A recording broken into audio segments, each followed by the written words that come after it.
You're not frustrated because you're bad at golf. You're frustrated because you have completely unrealistic expectations of what a good shot actually looks like. And it's quietly wrecking your scores. But even worse, it's wrecking your enjoyment of the game. In this video, I'm going to show you what a good shot actually looks like for tour players, scratch golfers, but more importantly, 10 and 20 handicaps. Now, some of these numbers are going to shock you, but if you internalize them, two things are going to happen.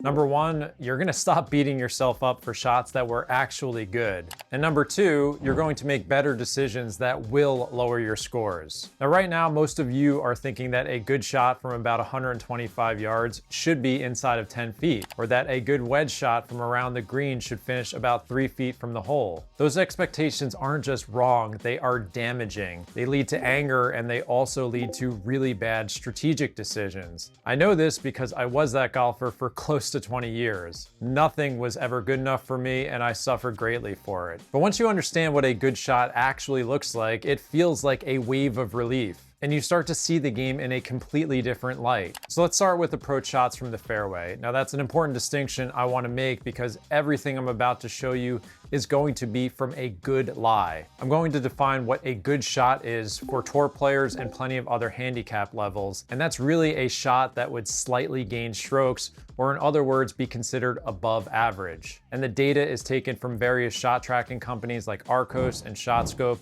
and the PGA Tour's ShotLink system.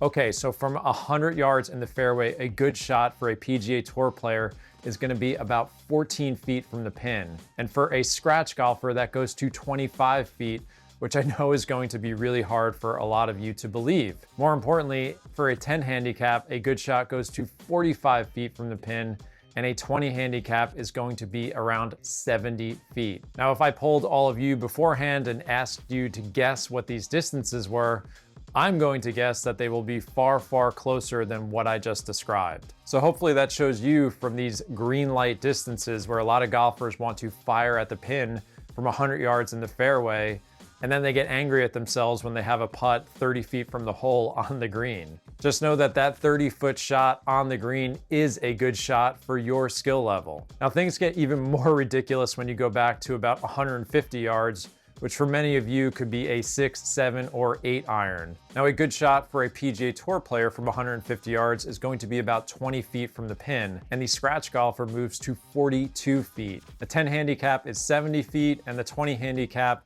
is almost at 90 feet for a good shot. So in other words, most golfers are not even hitting the putting surface from that distance in the fairway. And what you really have to do is start redefining what a good shot is with the type of wedge shot that you leave yourself. Now, I doubt many of you will think this when you're playing, but if you miss a green with a 7 iron in your hand and leave yourself a pretty straightforward chip shot right off the green, that's a situation where you actually have to pat yourself on the back a little bit and acknowledge that is actually a good golf shot, instead of the alternative, which is being a bit disgusted. Now, for the sake of brevity, I could show you distances from 50 yards or even 200 yards, but I think you get the point now. A good shot from just about any distance is getting the ball on the putting surface in regulation. If you watch my videos, you know that I always love greens in regulation as the stat that you should judge yourself by. But as you get farther away from the hole, let's say that 150 yard zone and beyond, you have to start judging yourself by the quality of your misses, or what many would refer to as the near green in regulation stat. There's a big difference between leaving yourself a 5-foot wedge from the fringe or the light rough, or a 30-yard wedge shot from the bunker or the deep rough.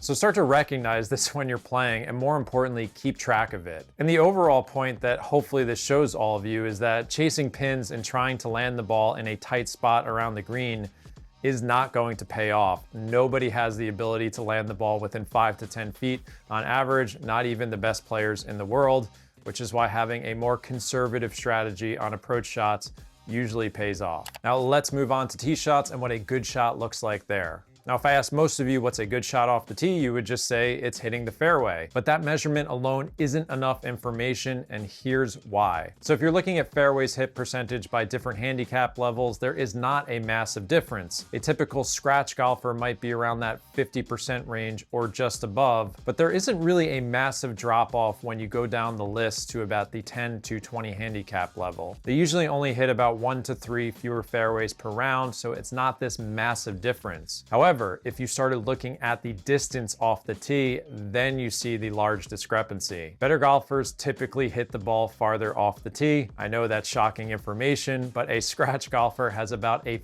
50-yard advantage off the tee versus a 15 handicap. So being able to drive the ball 235 yards versus 205 yards is an incredible scoring advantage. And the good news is that most golfers can find that extra 20 to 30 yards through things like strike efficiency, learning to hit up on the ball, upgrades in swing speed, or even making changes to your equipment. I explore a lot of that in my book, The 4 Foundations of Golf, and I also explore a lot of that on this channel, so make sure you're subscribed. Now, in addition to how far you hit the ball off the tee, you really have to think about what's happening when you do miss the fairway. Are you leaving yourself a manageable shot into the green? Or more importantly, are you hitting more foul balls that result in penalties and recovery situations like being in the trees or fairway bunkers? Now, as you'd expect, better players do this far less. So my definition of what a good tee shot is quite simple. Did you hit more in-play tee shots closer to your longest distance possible? Yes, hitting fairways is great, but that's not the only measuring stick of what a good tee shot is. Now let's say your typical drive is about 230 yards and you hit it close to that distance, but you left yourself a manageable lie in the rough with a clear path to the green. That's a good outcome. That is a good shot. You've avoided big trouble like a bunker or a tree, which is usually going to cost you a full stroke. Additionally, by hitting it closer to that 230-yard number, you didn't leave yourself an approach shot that was 20 to 40 yards longer. And because of that, you've stacked the odds tremendously to post a lower score on that hole. So it's not fairway or bust. It's more about how close can you leave your approach shot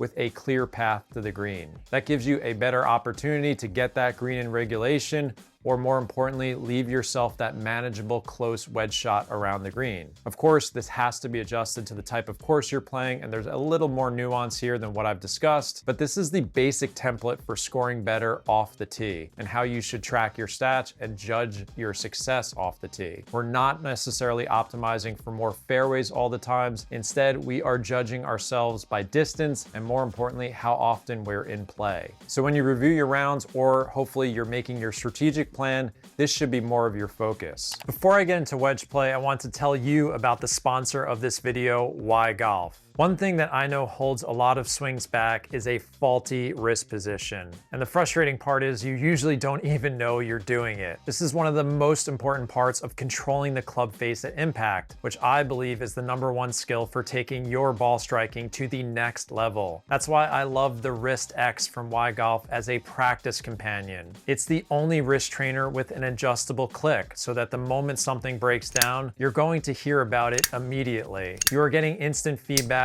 right when it happens. The Wrist-X is currently trusted at the highest levels of the game by PGA Tour coaches like Chris Mason, and it works across your whole game, whether you're working on your full swing or even dialing in your short game. So if you want to actually feel what a correct wrist position feels like in your swing, scan the QR code or click the link below to get 10% off the Wrist-X from WhyGolf. Now let's move on to wedge play, because there are a ton of misconceptions here. So when we think about golfers break through various scoring barriers like 190 or even 80, your wedge game is obviously going to be an important part of that process. But there's usually this huge disconnect between what golfers think it looks like and what's based on reality, which I'm going to discuss now. Generally speaking, in order to break through the 190 scoring barriers, you can make a ton of progress rather quickly by just having a go-to wedge shot that gets the ball on the putting surface, which really means you're reducing a lot of those chunks and skulls that result in double or triple bogeys, or even worse than that at times. So it's not about getting it up and down for par, it's more about damage reduction.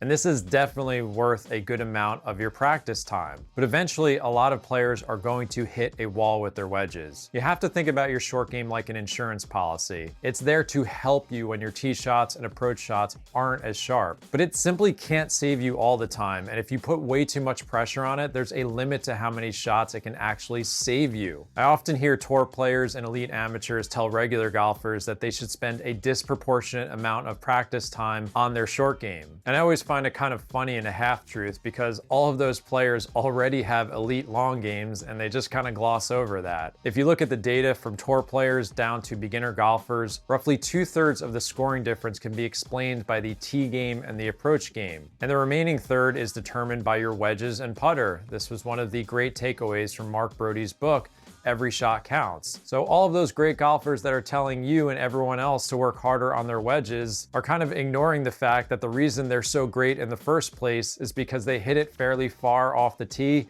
and keep it in play. And more importantly, they are green in regulation machines with their irons. Here's a big reason why wedges can only take you so far and why defining what a good shot is so important. So when we start looking at the numbers, it becomes abundantly clear that there is a limit to how close we can hit the ball and get it up and down for par. Now from 10 to 20 yards, which is a pretty close wedge shot, a typical tour player is going to hit it to about 7 feet. So anything inside of that is going to be a good shot for a PGA Tour player. And from that distance, an average tour player is going to get up and down about 65% of the time, which is really incredible, but it's also hardly automatic. And as you can imagine, once you start getting out of that 10 to 20 yard zone, it becomes way harder to knock it close and make that par putt. Now for the scratch golfer, that 10 to 20 yard wedge shot average moves to about 11 feet from the hole, and their up and down percentage drops to about 50%. So it's now a coin flip. So a good shot for the top 1% of recreational golfers starts to look like something from 8 to 10 feet from the hole. And now as we move to that 10 to 20 handicap level, the up and down percentages drop fast to about 30 to 40%, and a good shot starts looking like something about 10 to 15 feet from the hole. So even if you are an absolutely elite wedge player, it's really completely unrealistic to think you can knock it close to 3 to 5 feet most of the time to save par, despite what people always tell me on social media. A good shot for most of you watching this is going to be about 10 feet from the hole or just a bit outside of that with those closer wedge shots. And while it's a little depressing to say, your chances of making that putt is less than 20%. Now, not to pile on the bad news here, but all of the stats I just shared are for close greenside wedge shots. A lot of golfers are leaving themselves much farther away from the hole with their iron shots, so these are really best case scenarios. Now, I am not telling you all this to demoralize you. I think it's just really important to understand that good wedge play is about getting the ball on the putting surface most of the time, maybe that 10 to 20 foot zone. If you can get to that level, you will be a very efficient wedge scorer. But if you're thinking you need to hit it to 3 feet, and worse, choosing shots that you're not capable of, then you start to shoot yourself in the foot a bit and become that golfer where no shot is good enough. So I want you to think of your wedges as a tool to optimize your scoring, and you should definitely work on them. I'm not saying otherwise. But as you get better, the longer lasting and more sustainable breakthroughs in scoring are going to come from your tee shots and approach shots for most of you. A lot of golfers have so many more gains to be made in those categories. Now let's move on to perhaps the absolute most misunderstood part of golf, putting. I always think of putting as a separate game inside of golf that kind of has different rules in terms of your expectations. Historically, and even today, if you ask most golfers what they thought is the most important part of scoring in golf, they would say putting.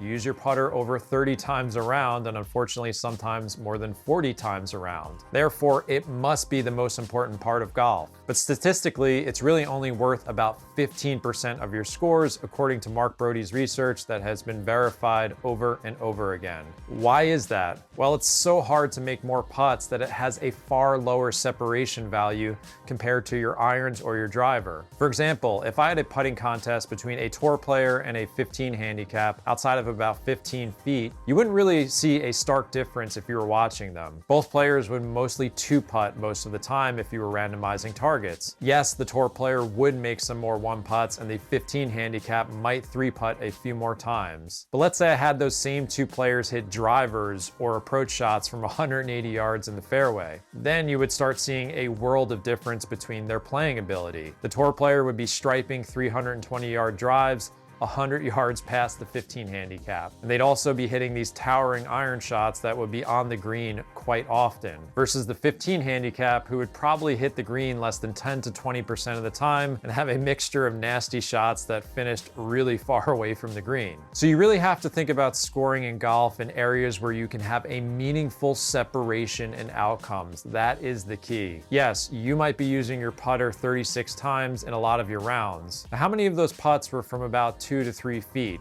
Those shots essentially have no scoring value because you're going to make them most of the time. They can't possibly influence your score as much as a drive that would go out of bounds, or one that you pipe down the middle of the fairway, or an iron shot that you laid the sod over and it goes 20 feet in front of you, versus hitting the ball on the green for that easy 2-putt par. Now, a lot of golfers push back here, and I'm sure I'm going to hear it in the comments section, because they say all strokes count the same, but they really don't from a relative perspective. An 18-inch putt really has no influence on your score for the day. You're gonna make it 99% of the time, if not more. But all of you know what happens when you top your drive or hit it into a water hazard. Your score is going to quickly balloon. Now, this is hard to understand because putting feels more important than it actually is, and it's really emotional. It's the part of the hole where you feel like you've solidified your score. So when you miss that 8-footer for par, you think that's the reason you made bogey. But you're failing to realize that all of the shots that happened beforehand played a bigger role in why you made that bogey. All right, I'm gonna stop my little putting diatribe here, and let's transition to what good putting actually looks like based on the stats. The easiest place to start is obviously make rates. At this point, most of you watching this video know that a PGA Tour player has about a 50% chance of making an 8-foot putt. That's kind of the line in the sand in putting, and just shows you how hard it is in general to make more putts. Once you start going outside of 10 feet, the tour player's chance of making putts drops dramatically, despite the highlight reel of 20-footers that you're seeing go in on TV every week. That is just really a highlight reel of what you're watching. Now, for normal golfers, you can expect make rates to drop quite a bit comparative to tour players. They're the best in the world, so it should. So for most golfers, you start seeing that 50% number at about 4, 5, or even 6 feet away from the hole. And outside of that 8 to 10 foot range, not many putts are going in. So the area where most golfers can separate and meaningfully improve their scores is really from that 3 to 6 foot range, and sometimes even 8 feet. Now, from 3 to 6 feet, a scratch golfer is going to make somewhere between 65 to 75% of their putts, whereas the 10 handicaps odds drop to about 55 to 62%, and the 20 handicap is going to drop to about 40 to 50%. So as you can see, golfers are not really good at that shortest range. But once you get outside of 6 feet, the separation starts to disappear rather quickly. In other words, putting becomes so hard from all those distances that most players are missing those putts. So becoming a better putter isn't really about draining more 10, 15, or 20 footers. Yes, it does happen and it's exciting, but it's so difficult to expect to make them regularly enough to really make a big drop in your scoring. Putting really becomes a contest of speed control, and here's why. Your first putt on most holes is going to usually be somewhere around 15 to 20 feet from the hole and beyond. And even if you are a great putter, your chances of making that putt are quite low. So it's really a test of speed control and green reading skills. Can you leave more of your putts inside of that 3-foot circle versus that 6-foot circle? So you're really 3-putting less. A scratch golfer is only going to 3-putt once about every 2 rounds, whereas a more normal golfer is going to do it 2 to 3 times per round, or even more at times. So good putting is really about distance control on your longer putts and making a few more putts within that makeable range of about 3 to 8 feet. But similar to what I said on wedge play, once you do clean that up and save those strokes, and it is absolutely worth your practice times, eventually it becomes way harder to expect yourself to move on to the next level, which would be making more 10 to 15 foot putts. Again, putting does not have as big of a separating value in your scoring potential compared to your tee game or approach game. So what I'm really trying to say is stop beating yourself up for missing so many putts that you were supposed to. Now, that doesn't mean I want you going on the putting greens expecting to miss all that putts.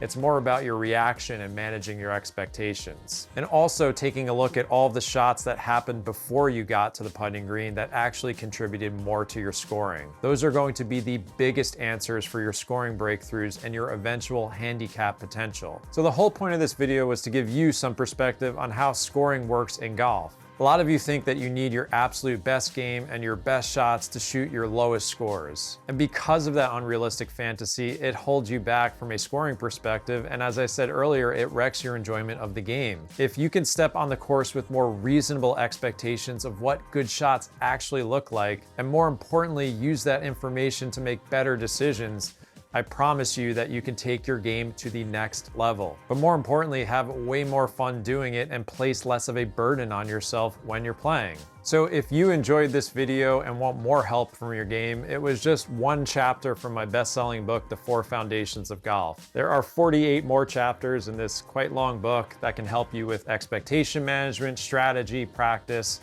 and your mental game. You can purchase it on Amazon with the link below. That is the best way to support me and this channel so I can continue making these videos, and more importantly, your golf game. And the YouTube algorithm thinks that this is the next best video of mine to watch.